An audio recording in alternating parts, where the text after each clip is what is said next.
Bonjour et bienvenue à Edna Rencontre, une émission qui valorise et outille la deuxième génération d'immigrants. Je me présente, Edna Linnaeus, et je suis l'animatrice et la directrice de cette émission. Aujourd'hui, avec moi, j'ai un de mes coachs, Manuel François Saint-Cyr, avec qui on va parler de mon processus de guérison. Donc, comme je vous avais déjà expliqué, cette saison, c'est que vous rentrez avec moi dans mes blessures ou dans mes processus de guérison. Donc, aujourd'hui, en fait partie aussi. Donc, bienvenue, Manuel. Merci de m'accueillir. C'est très gentil et je dois dire tout de suite que c'est assez courageux de ta part d'inviter tout le monde dans ton processus de cheminement personnel. Et chapeau. Merci beaucoup parce que même moi, quand j'ai fini de l'annoncer, j'ai fait « Qu'est-ce que je viens de dire? » Exactement. Mais je pense qu'à cause de l'objectif de mon émission, qui est d'amener la guérison à notre deuxième génération, je me voyais mal ne pas être moi-même cette image d'ouverture, de m'exposer. Et évidemment, bon, c'est pas confortable. Non. N'est-ce pas? Et je pense que quand on le vit, bien, on est en mesure, on a une meilleure capacité de le partager, mais aussi de encourager. Donc, c'est pour ça. Tout à fait. C'est bien, mais effectivement, ça va être efficace, mais c'est un beau geste courageux. Merci beaucoup. Manuel, je sais que c'est pas la première fois que tu viens à mon émission. Non. Et même que non seulement tu viens à l'émission, mais aussi tu es impliqué dans cette émission parce que tu es un de mes coachs mandatés au niveau de la formation, d'ailleurs qu'on a eu, mais on n'a pas eu la chance de l'annoncer à la communauté. Mais donc, parle-nous un peu de toi. Même pour ceux qui ne te connaissent pas encore, parle-nous de qui tu es. Moi, ceux qui ne me connaissent pas, ceux qui ne me connaissent pas. Alors, je suis Manuel François Saint-Cyr. Je viens de fêter mes 28 ans de mariage avec mon épouse Manuela. Incroyable. Nous sommes tous les deux originaires de la Martinique. On a émigré au Canada, à l'Ouest canadien, il y a 25 ans.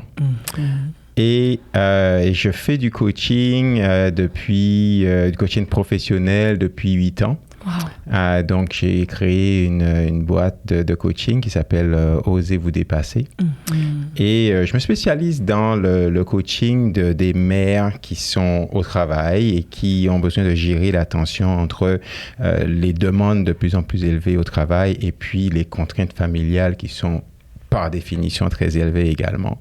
Donc, je travaille avec principalement cette population-là, mais je travaille aussi sur la force mentale et donc tout ce qui a trait à comment équiper tout un chacun à faire face aux défis de la vie de façon positive. Oui. Et ça, je le confirme. Oui. Même si, bon, je ne suis pas mère à la maison, mais je suis quand même professionnelle et avec le même genre de réalité, malgré le fait que je sois sans enfant. Mais je peux dire qu'effectivement, tu nous amènes dans ce parcours positif. Parce que si je me regarde aujourd'hui, je me dis... Non, tu as fait du bon travail en toi. On va voir ça. Mais oui, c'est sûr. En fait, je ne pense pas que je serais rendue. Je sais que, bon, on en parlera, au fait, justement. Allons vers ce que j'ai planifié au lieu d'aller dans tous les sens. Je regardais mes notes et je me disais, je regardais la date surtout, c'était le 26 septembre 2018. C'est ça. Notre première rencontre de coaching. Et quand j'ai regardé la date, on dirait que pour moi, c'était trop proche. Parce que j'avais l'impression d'avoir vécu comme une dizaine d'années dans cette période-là. C'est impressionnant comme ça parce que des fois, on peut penser « Oh, ça va trop vite ». Mais là, non, c'est comme si j'ai accompli tellement de choses à travers ces 5 dernières années que je suis comme « Wow ». Mais tu te disais, en fait, la Edna du 26 septembre 2018, tu la regardes un peu en disant « What ?» Exactement. Je me rends compte de son évolution, ma croissance, au fait, la compassion pour moi-même, quoi d'autre? Mon amour pour moi, que je pense que c'est la phase la plus importante de tout ce qu'on a pu vivre ensemble. Et aussi, parce que je ne peux pas négliger le fait que j'avais déjà eu du coaching avant. J'avais eu une bonne période où j'avais eu à déterrer, creuser mon identité, ma famille, bien des choses. Mais quand je suis arrivée avec toi, d'ailleurs, c'est une de mes questions à venir, je me suis rendu compte que j'avais encore besoin de plus. Mais pour le savoir, il a fallu que tu viennes me voir. Et ma question pour toi, c'était qu'est-ce qui t'a amené à venir me parler de ton rôle en tant que coach?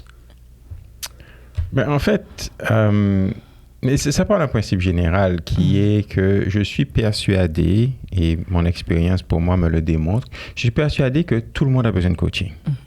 Donc ça, c'est un point de départ qui est, bon, je peux regarder n'importe qui et dire, cette personne a besoin de coaching. Ça ne veut pas dire que cette personne est malade ou quoi que ce soit. Cette personne a une capacité à développer son potentiel plus.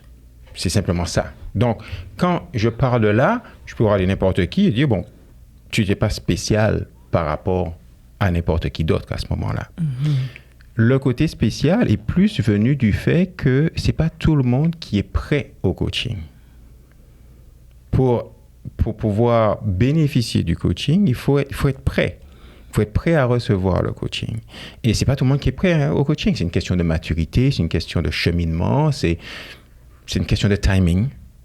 Et donc, par conséquent, je t'ai approché parce que j'ai senti que tu étais prête au coaching parce que tu cherchais des solutions, tu avais des défis. Et puis, tu essayais des choses, mais c'était frustrant de voir que ça ne marchait pas ou que ça n'allait pas aussi vite que tu voulais. Et donc, pour moi, ça a attiré mon attention pour me dire, non seulement elle a besoin, comme tout le monde, rien de spécial, mais elle est prête. Oui. Et donc, c'est là où je t'ai approché et puis je dit, est-ce que tu veux considérer le coaching? Parce qu'il y aurait beaucoup de bénéfices. Et c'est sûr que dans une relation de coaching, ce qui est très important de savoir, c'est que le coach, ce n'est pas lui qui amène de solutions. Oui. D'accord? C'est le coaché qui participe, qui fournit la matière parce que c'est le coaché qui est spécialiste en lui-même.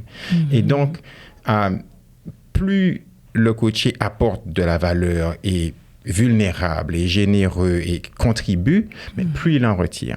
D'accord? Effectivement, le coach a une certaine expertise pour faire ressortir ça, mais s'il y a très peu sur la table, même si on est un très bon cuisinier, eh bien, il y aura très peu dans le plat à la fin. Tandis que s'il y a énormément sur la table, eh bien, là, on peut vraiment en retirer une valeur et des saveurs particulières. Donc c'est ça, en fait, tu étais prête parce que tu investissais déjà, tu cherchais. D'ailleurs, tu avais fait une formation, un processus de coaching au préalable également. Donc, tu étais un terrain favorable pour pouvoir bénéficier du coaching au maximum. Et tu sais, quand on se préparait à cette rencontre, tu me disais, il y a un coût. Est-ce que tu peux juste élaborer un peu plus? Qu'est-ce que ça veut dire? Tout à fait, tout à fait. C'est-à-dire que quand je dis que c'est pas tout le monde qui est prêt au coaching, c'est simplement parce que il y a un coût à tous les niveaux. Il y a un coût dans sa capacité à être vulnérable, par exemple, et à donner volontairement les informations qui vont servir à améliorer le coaching. Donc, ce n'est pas tout le monde. Il y a aussi un coût au niveau du temps, parce que, bon, il y a le temps des sessions, mais en fait, entre les sessions, il y a énormément de choses qui se passent. Oui. Notamment la lecture, notamment des exercices à mettre en pratique, des choses à essayer pour voir est-ce que ça marche, est-ce que ça ne marche pas, comment on change, et une certaine persévérance à amener. Donc, il faut ce niveau d'engagement au niveau du coût. Il y a un coût financier, parce qu'il faut payer le coach, et le temps que l'on passe à faire du coaching, mais ce n'est pas du temps que l'on passe à faire autre chose, où on pourrait générer plus de revenus, par exemple. Donc, il y a un coût financier. Donc, il y a un coût émotionnel, un coût au niveau du temps, un coût au niveau financier. Donc, ce n'est pas tout le monde qui est prêt qui a tout ça aligné au même moment. Donc, comme je dirais dans ton cas, il y avait cet alignement.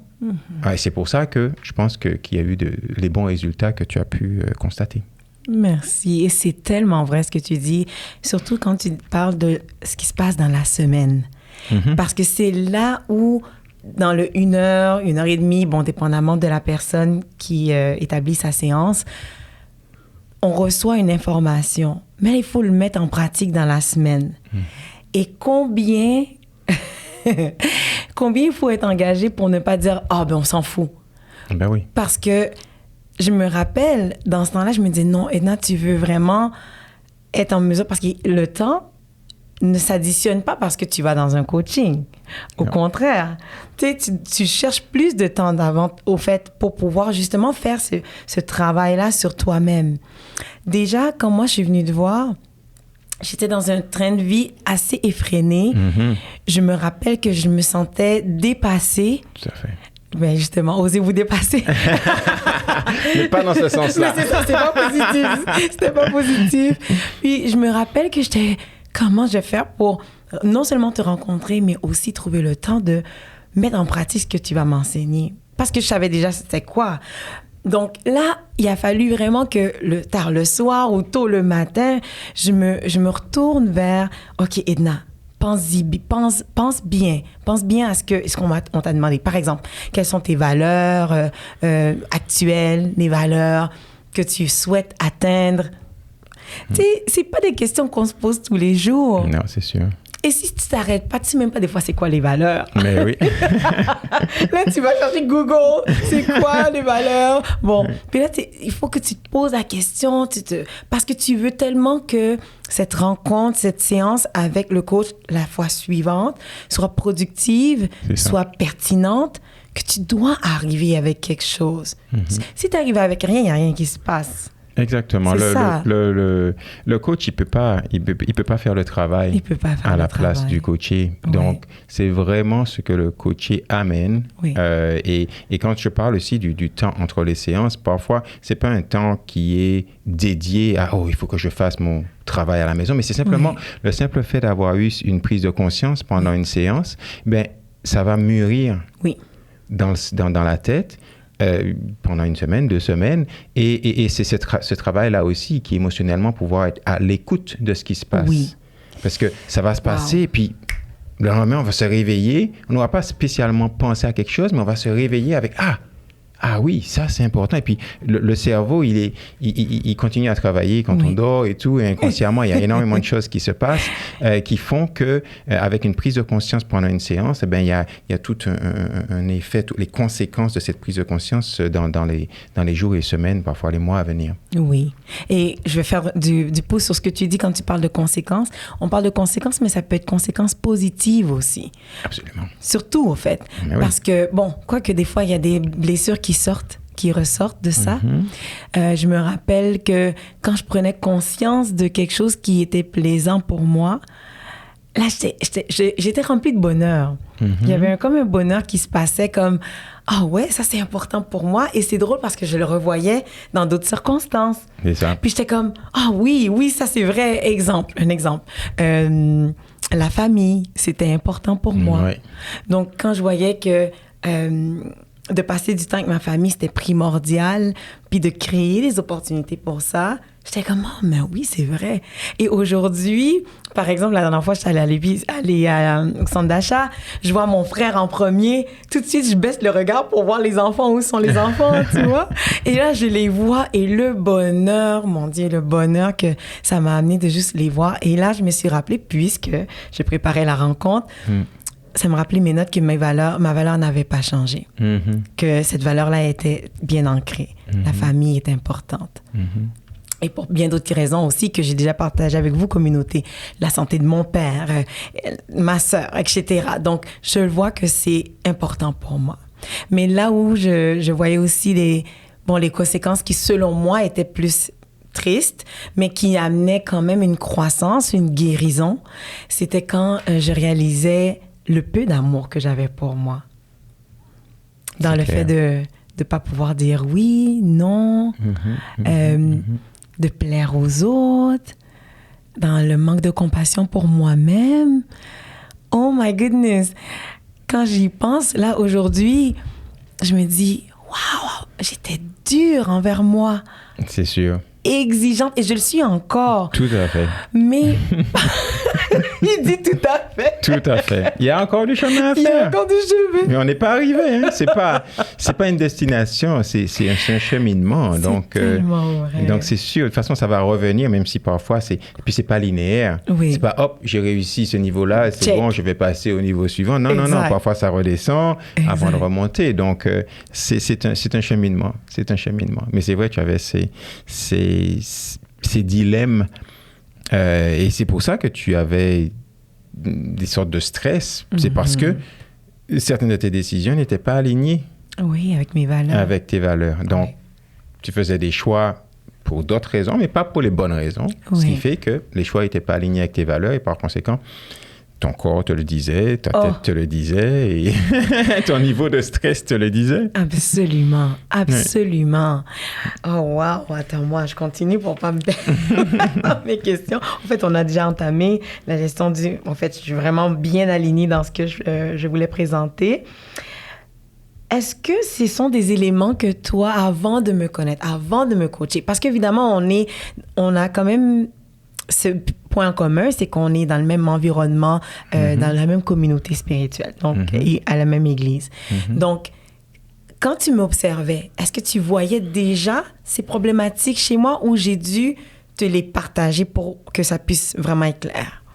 Mais en fait, j'ai dû voir un certain nombre de choses.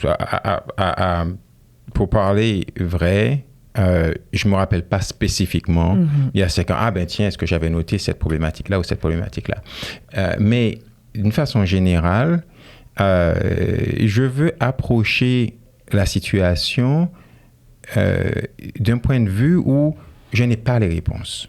Donc, je pose la question. Et parce que tes réponses, dans 95% des cas, vont me surprendre.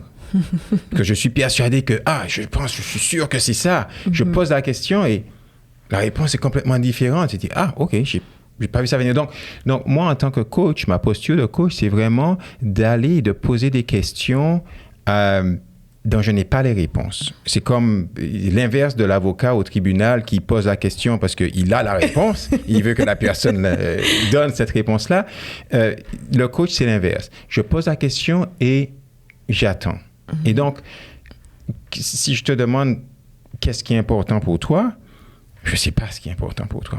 Je peux avoir une idée de ce que ça pourrait être, puis je peux avoir, par le fait de l'expérience ou autre, je peux être pas mal aligné, mais ça ne sera vrai que quand tu vas me dire, oui, ça c'est important pour moi. Et donc, moi, je veux toujours garder cette posture neutre, de poser la question et de ne pas supposer que je la connais, la réponse, parce que c'est une fois que toi, tu vas te l'entendre dire, c'est là qu'il y a de la valeur. Oui. Si je te le dis que ce qui est important pour toi, le simple fait que ce soit moi qui te le dise, ça n'aura pas le même impact. Non. Mais si je te pose la question et puis que tu réfléchis, je me dis c'est ça, waouh, ça va rester avec toi. Ma réponse, ça ne va pas rester. Donc c'est vraiment, je sais pas, peut-être que j'avais, pour répondre à la question, peut-être que j'avais vu un certain nombre de choses, parce qu'il y a des symptômes, il y a des choses, quand on voit quelqu'un stressé qui se tire les cheveux, c'est quand même, on voit qu'il y a un malaise, même si on ne sait pas d'où ça vient. Oui. Mais j'essaie d'avoir cette approche qui permet de laisser la porte ouverte, de poser la question, pour que toi, tu te la poses la question.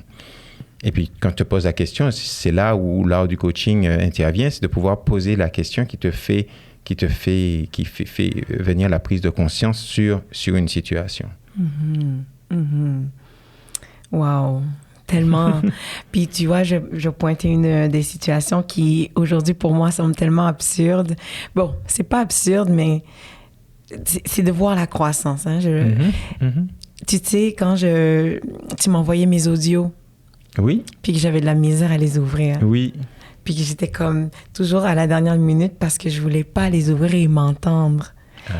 Donc, mais j'en avais besoin pour préparer mes prochaines séances. Donc, j'avais pas le choix de passer par là.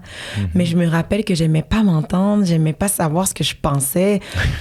Et c'était une torture. C'était comme un peu comme j'avais des problèmes financiers, j'avais de la misère à ouvrir mon compte. Parce que je voulais pas voir la réalité. C'est ça. Mais aujourd'hui, en faisant le podcast, c'est ce que je fais le plus, c'est m'entendre, m'écouter. Exactement. Te réécouter, couper ci, enlever ça. Et c'est là où je me dis, waouh, est-ce qu'avec si je n'avais pas eu ce coaching, OK, que ce soit avant toi ou maintenant avec toi dans ces dernières années, est-ce que j'aurais pu me rendre où je suis aujourd'hui? Beaucoup de misère à le croire. Parce que là où se cachait mon inconfort, là où se trouvait mon inconfort, se cachait mon potentiel, entre autres. Et c'est là où, pour moi, je trouve beaucoup de valeur dans le fait que je propose à la communauté d'aller en coaching. Parce que souvent, nos peurs, nos craintes, ce qui nous bloque, c'est là où se retrouve une des plus gros...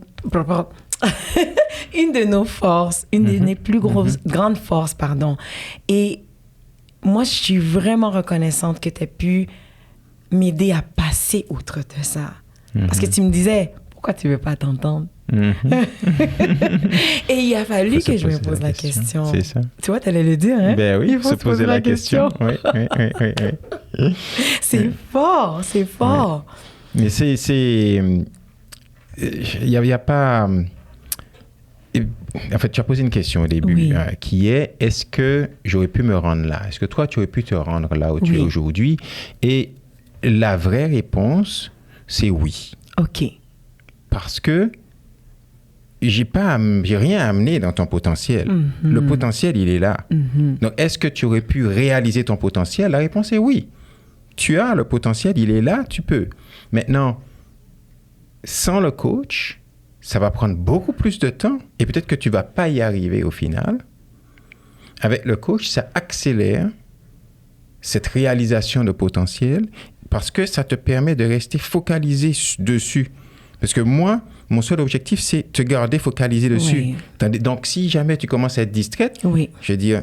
Hello, on est en train de changer de direction. On peut changer de direction si tu veux, mais ça, je me rappelle. Si tu veux atteindre cet objectif-là, il faut rester focalisé dessus. Et donc, si toi, tu restes focalisé dessus, oui, à ce moment-là, tu développes, ce potentiel se réalise. D'accord? Donc, c'est là où le rôle du coach, c'est là où je dis, le coach, il n'amène pas la valeur, les réponses, mais il te permet d'utiliser les réponses que tu as déjà en toi.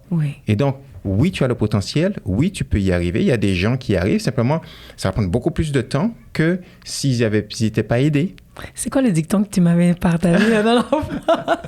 Oui, il y a je ne sais plus, j'ai oublié le nom du poète. Rumi, le poète perse du XIIIe siècle, qui disait que sans guide, un voyage de 2 heures peut prendre 200 ans.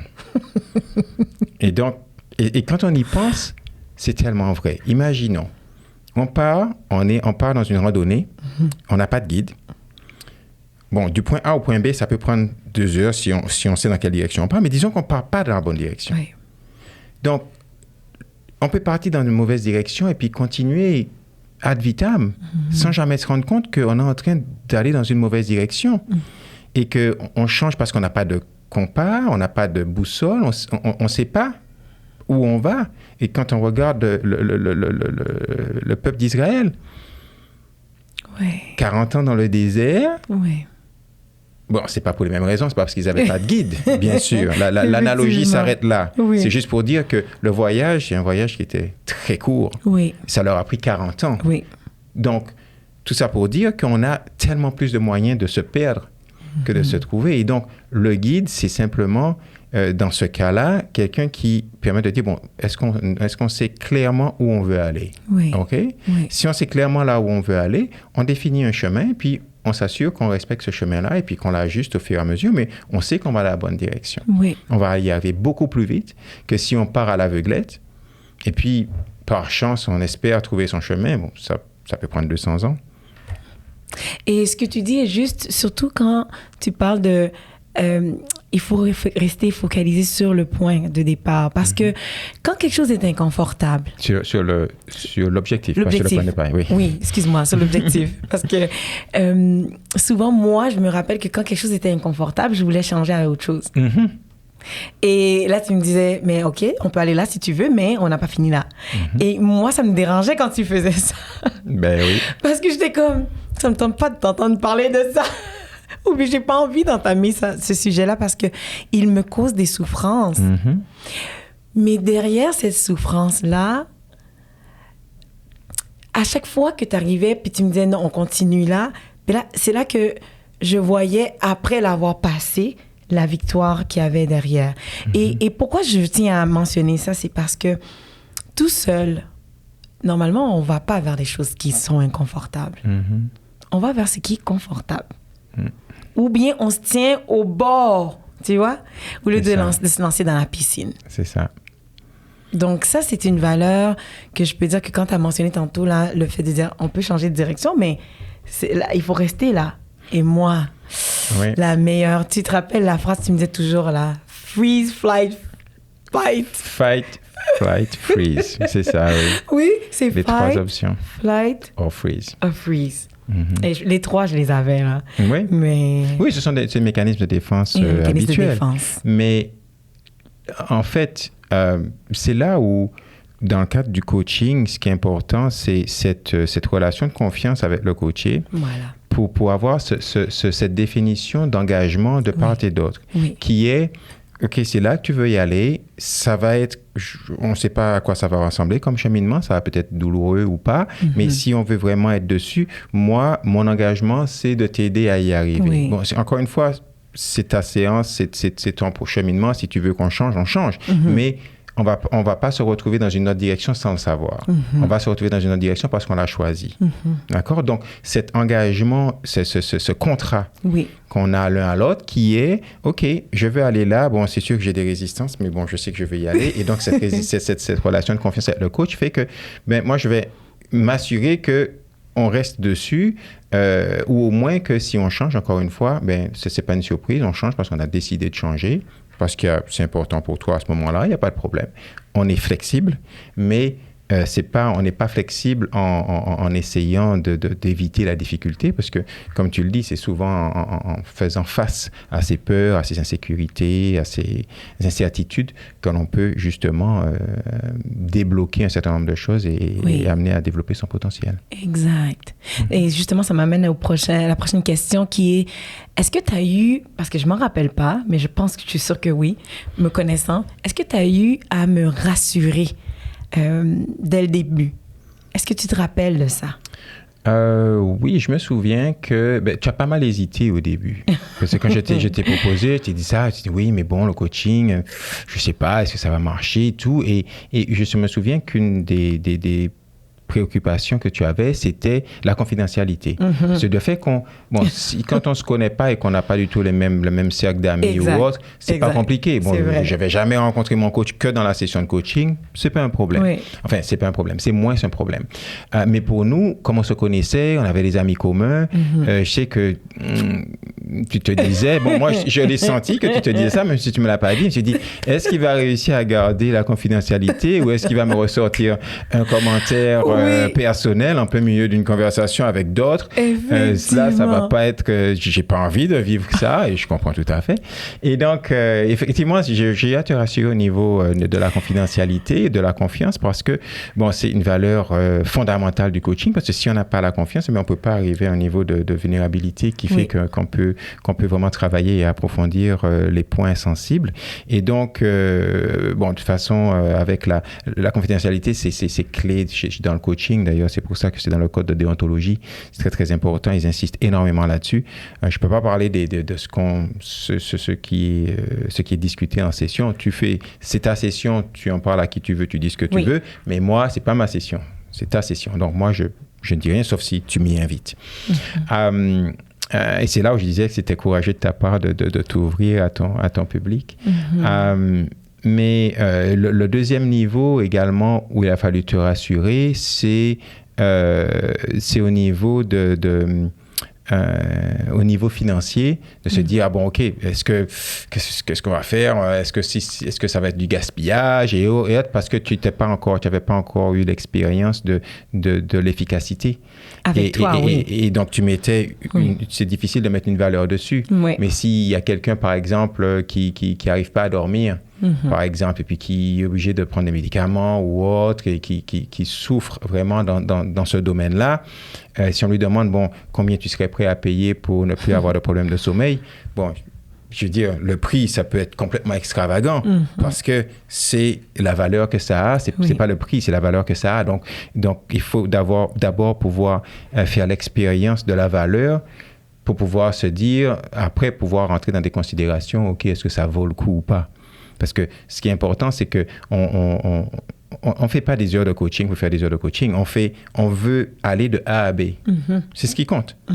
On va aller de A à B. Parfois, ça prend 20 minutes. On a un micro-coaching et puis une prise de conscience qui nous fait « Waouh! OK, je n'avais pas réalisé ça. » Et puis, voilà, ça suffit. C'est 20 minutes. Mais est-ce que ces 20 minutes-là valent plus ou moins que l'heure et demie qu'on aurait pu passer? Donc, ce n'est pas tellement le temps. C'est pas le temps. D'accord? Ce n'est pas le temps qui compte, c'est la valeur que j'en retire, où ça m'amène et le potentiel que je peux développer simplement avec ce temps que j'ai passé en coaching. Oui, absolument. Puis je suis d'accord que tu as eu à me rassurer sur ces 2 points-là. Surtout le premier, je te dirais, parce que la valeur, je la voyais déjà. C'était juste de savoir est-ce qu'avec toi, j'allais pouvoir grandir. Autant que j'avais grandi avec l'autre, avec Sandra Chéri à cette époque. Puis, mais c'était surtout la confidentialité. Parce que pour moi, je me disais, comment est-ce qu'il va faire pour me parler sans ramener mes bibites, là, mes bobos, tu vois, de nos rencontres. Et non, tu as bien fait ça. Tu as fait ça avec brio jusqu'à présent, du moins. Et ça, je peux le dire avec confiance. Parce que je sais que souvent, quand je parle avec des gens, ils vont me dire non, pas quelqu'un qui me connaît pas ou pas quelqu'un qui me connaît. Donc, moi, dans mon cas, c'était pas quelqu'un qui me connaît, mais j'ai dû faire ce pas de foi pour justement m'engager avec toi et de voir comment ça allait aller. Mais souvent, les gens vont me dire, non, moi, je veux pas quelqu'un qui me connaît pas. Donc, je vois comme une espèce de c'est comme s'il n'y a pas de réponse juste, mais c'est d'essayer, au fait. C'est ça que je pense. Oui, bien en fait, un élément qui n'est pas souvent compris nécessairement par les clients quand ils commencent, c'est le concept de non-jugement. Oui. Si je suis dans le non-jugement, que je te connaisse ou pas, si je suis dans le non-jugement... Oui, mais c'est difficile, non? Non, je ne dis pas que c'est facile. Okay. Et il faut, mais je veux dire, c'est quelque chose, après, ça devient naturel. C'est la pratique qui fait qu'on est dans mon jugement. Bon, tu peux me sortir, dans une séance de coaching, tu peux me sortir quelque chose de complètement hallucinant, mais je ne vais pas te montrer dans mon visage que c'est complètement hallucinant. Je veux dire, qu'est-ce que tu peux m'en dire plus? Ou est-ce que tu peux m'expliquer d'où ça vient? avant de juger, parce que même, je veux dire, bon, quelqu'un me dit, ouais, ben, j'ai volé ci dans le magasin. Avant de sauter, j'ai dit, tiens, explique-moi qu'est-ce qui t'a amené. Ça semble être hors de caractère. Qu'est-ce qui t'a poussé à faire ça? Et donc, ça, c'est dans le non-jugement. Parce qu'on cherche à comprendre, on reste dans la curiosité pour chercher à comprendre ce qui se passe. Avant de dire, ah ben non, ça c'est mal ou ça c'est bien ou peu importe. Donc, le non-jugement, ça se pratique et c'est vraiment l'élément clé que je connaisse ou que je ne connaisse pas la cliente. Donc, c'est bon, c'est très bon. Comment tu as su que je progressais? Comment tu as vu que j'avançais? Ben, en fait, ça, c'est une question qui revient très souvent parce que il semble, l'image que les gens ont du coaching en général, c'est que c'est un peu intangible, c'est fluff, c'est un peu d'air, c'est les feelings. Alors, on se sent bien à un moment donné, mais bon, le lendemain, on ne se sent pas bien. Alors que le coaching, c'est très clairement aller de A à B. Il faut qu'on définisse A, il faut qu'on définisse B, la destination. Et il faut qu'on définisse comment on mesure le progrès. Alors, c'est sûr, certains aspects, certains éléments de mesure sont un peu plus abstraits que d'autres. Mais il y en a qui sont très concrets.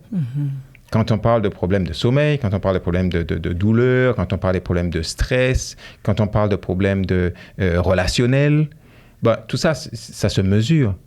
Comment on mesure la qualité d'une relation? Ben, combien de fois on se dispute dans la semaine? Combien d'assiettes on s'envoie à la tête?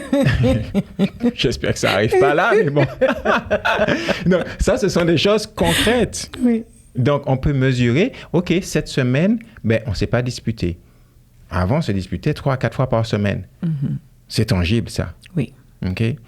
Ou même la façon dont je me sens. Je me lève le matin avec un nœud au ventre parce que j'ai peur d'aller au travail pour raison X ou Y. Et puis, bon, cette semaine, je me rappelle pas que ça se soit passé cette semaine.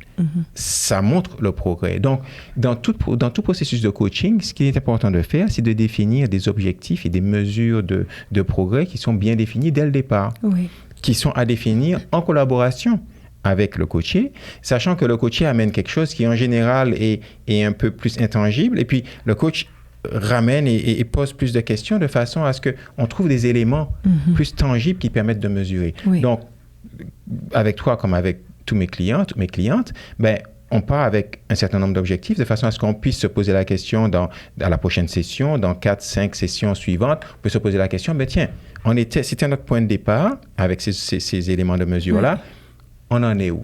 Oui. Et c'est là où on se dit, il y a un progrès, il n'y a pas de progrès, on a régressé, il y a un petit progrès, il y a plus que ce qu'on attendait, il y a moins que ce qu'on attendait, peu importe, ça nous donne un élément de mesure de façon à ce qu'on puisse ajuster, dire, tiens, qu'est-ce qu'on aurait pu faire pour que ça aille mieux, etc. Donc dans ton cas, comment je voyais que tu progressais, c'est parce qu'on faisait le point. On faisait le point régulièrement. Et puis, parce que si, au bout de quelques sessions, on se rend compte qu'il n'y a pas de progrès, on ne fait pas de progrès vers la destination, on se pose la question. C'est parce que c'est pas juste prendre un café et puis discuter de choses et d'autres. C'est très agréable aussi, mais c'est pas du coaching. Et par conséquent, si ça marche pas, mais peut-être parce que je suis pas le bon coach pour toi. Wow. Et donc, c'est parce que moi, par définition, je ne suis pas le coach parfait pour tout le monde. Je suis d'accord. Puisque tout le monde n'est pas pareil. Exact. Donc, il y en a qui travaillent qu'avec des coachs féminins. Là, avec moi, ça va pas coller. Par exemple. Donc, ça va de soi. Ça va de soi. Ou peut-être la couleur ou autre, ou d'autres choses, d'autres sensibilités. Il y a des gens qui ont besoin d'une couleur particulière dans le coaching que je n'offre pas. Et puis, ça ne va pas marcher pour nous, mais il n'y a pas de problème. On trouve notre coach et puis qui va aider à développer. Et par contre, quand ça marche, quand c'est une bonne connexion avec le coach, là, the sky is the limit. Là, on peut faire des choses extraordinaires. C'est tellement vrai. Faire des choses extraordinaires. Je me demande si je pose la prochaine question ou si je parle un peu de moi, parce que je sais que ça fait partie du processus aussi. Laisse-moi juste réfléchir. Oui. Tu sais, quand on était dans cette formation ensemble, en fait, dans le coaching, tu m'as proposé 2 livres, OK? Tu m'as proposé La communication non violente et How Women Rise. Donc, est-ce que tu peux me partager, évidemment, me dire pourquoi est-ce que tu m'as proposé ces 2 livres-là? Le premier, NVC, Non-Violent Communication, la communication non violente, il me semblait approprié, tout simplement parce que, comme tu l'as dit au début, tu étais très dur avec toi-même. Oui, très. Et donc, tu avais une communication violente avec toi-même. Wow. C'est-à-dire que tu te parlais et puis tu t'agressais, quoi. Wow, good to know. Constamment. C'est bon. Donc, tu t'adressais constamment à te rabaisser, tu utilisais ton narratif interne était très violent contre toi-même. Même si, sous une apparence très douce et très avenante avec les autres, ce qui était le cas, mais avec toi, tu étais très dur. Et donc, apprendre les principes de la communication non violente, qui sont vraiment des principes qui dissèquent un peu la façon dont la communication fonctionne, de façon à ce qu'on puisse retourner à la base des choses et se rendre compte, OK, qu'on est en train d'éprouver un sentiment, d'accord, c'est parce qu'il y a un besoin qui n'est pas comblé. C'est quoi ce besoin?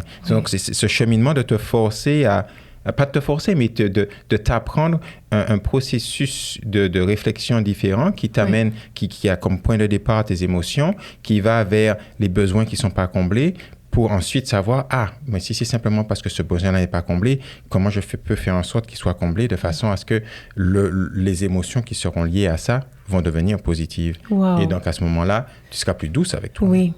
Donc, je suis déjà beaucoup plus. Ah oui, non, mais ça, c'est clair. On a commencé par ça parce que c'était violent. Oui. Et donc, ce livre-là, c'est un livre qui est vraiment très, très efficace. Encore une fois, question d'investissement. Oui. On peut lire le livre et puis ça rentre là, ça sort là.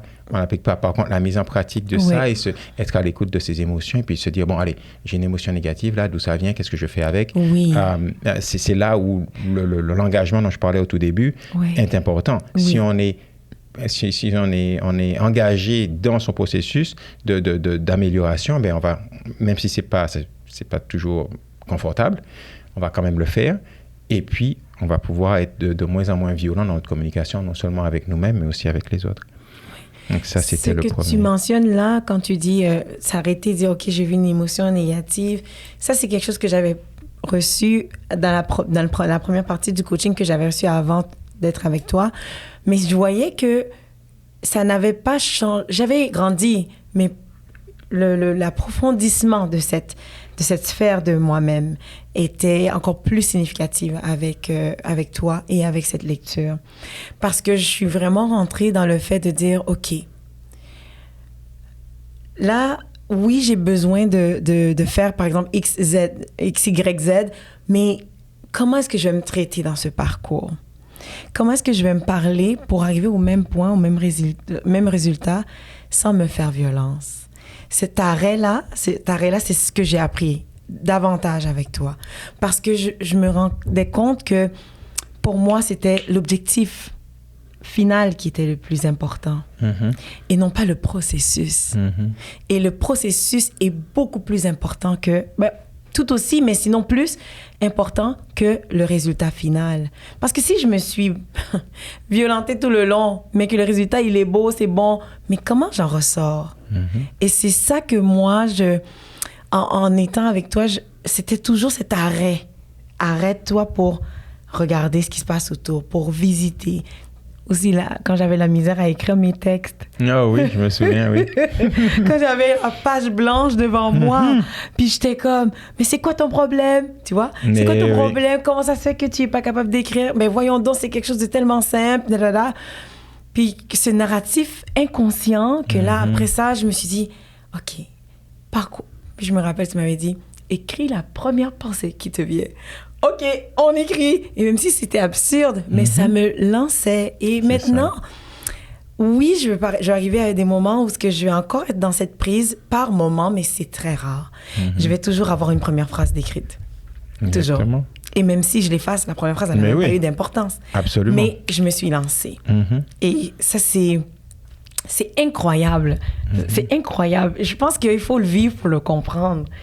Et c'est ça qui est surprenant. Merci pour ça. Et How Women Rise, why? How Women Rise, encore une fois, là, c'est plus lié à ma niche. Oui. Même si je travaille avec des hommes et je travaille avec pas forcément uniquement sur ma niche, mais ma niche, c'est quand même les mères. Les mères, c'est qu'elles ont des enfants et elles ont à gérer une partie familiale et une partie professionnelle. Elles ont des exigences des deux côtés et souvent avec des barrières à dépasser, des barrières externes. Okay? On sait que le monde corporatif, principalement masculin, etc., donc ça, on ne peut pas le changer. Oui. Par contre, il y a un certain nombre de barrières qu'elles s'ajoutent ou qui se sont ajoutées avec les traditions, le temps, l'éducation, etc. Bon. Peu importe d'où ça vient, on se retrouve avec ces barrières à dépasser. Et ce livre, How Women Rise, j'y trouve fabuleux comme livre parce que il est écrit par une femme qui fait beaucoup de coaching et de conseils dans le domaine. Et elle a catégorisé 12 habitudes que les femmes ont qui limitent leur croissance professionnelle, principalement. Et ça part de la façon dont on parle, de la façon dont on se tient physiquement, de l'espace que l'on prend, etc. Et en fait, la raison pour laquelle je t'ai donné ce livre, c'est parce que je voulais que tu puisses prendre conscience d'un certain nombre de choses, que tu puisses les noter dans ton comportement pour pouvoir les changer. Parce que sinon, si je te le dis simplement, ça va pas nécessairement être suffisant. C'est juste une autre façon d'amener l'information. Mais le but au final, c'est que tu puisses t'en rendre compte et qu'on puisse en discuter, par exemple, en session, pour dire, bon, sur la dernière semaine, sur cette habitude-là, de quoi tu te rappelles? Comment tu t'es comporté? Et c'est là, tu te rappelles, ah oui, en réunion, voici ce que j'ai dit, voici comment je me suis comporté. Et c'est là où je dis, ah oui, bien là, ça ne m'a pas servi. Ça ne m'a pas servi pour m'affirmer en tant que professionnel.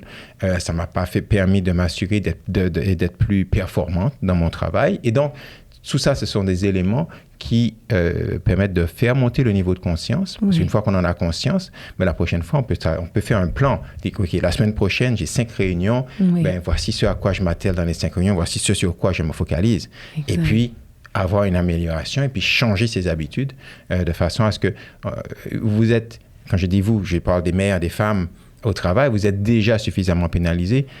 Vous n'allez pas encore vous pénaliser en vous rajoutant des choses vous-même. Donc, dépassez-vous, osez vous dépasser. Oui. Et donc, c'est ça la raison pour laquelle je t'avais recommandé ce livre-là. Et c'est pour ça que c'est vraiment mon cœur ma niche, mon cœur de coaching. C'est très bon. C'était très bon. Et j'ai décortiqué ce livre tout un été. Parce que évidemment, si c'est écrit général, parce que c'est quand même quelque chose de récurrent. C'est ça. Donc, je voyais mon comportement. Certaines choses moins que plus d'autres, évidemment, toujours. Il y en a 12, donc tu n'as pas besoin d'avoir toutes les 12. Je te dirais que j'en avais quand même beaucoup. Mais ceux qui étaient très, très pratiques sont restés avec moi. Donc, celui, par exemple, où quand je demande à soit mon gestionnaire ou à un directeur comme du temps, je ne vais pas lui demander « Est-ce que tu as 5 minutes? » Je vais lui demander « Est-ce que tu as du temps à me consacrer? » Parce que ça se peut que ça prenne plus que 5 minutes. Et la recommandation, c'est de ne pas mettre de temps. Parce que si tu te mets un petit peu de temps, petit peu, tu sais, c'est comme si tu te dévalorises. C'est ça. Et ce que tu amènes souvent, c'est important, sinon tu ne les consulterais pas. Ouais. Et c'est là où j'étais comme, oh my goodness. Et tout le temps, j'ai besoin de me rappeler de ça. Tout le temps. Donc, très bien choisi dans les deux cas.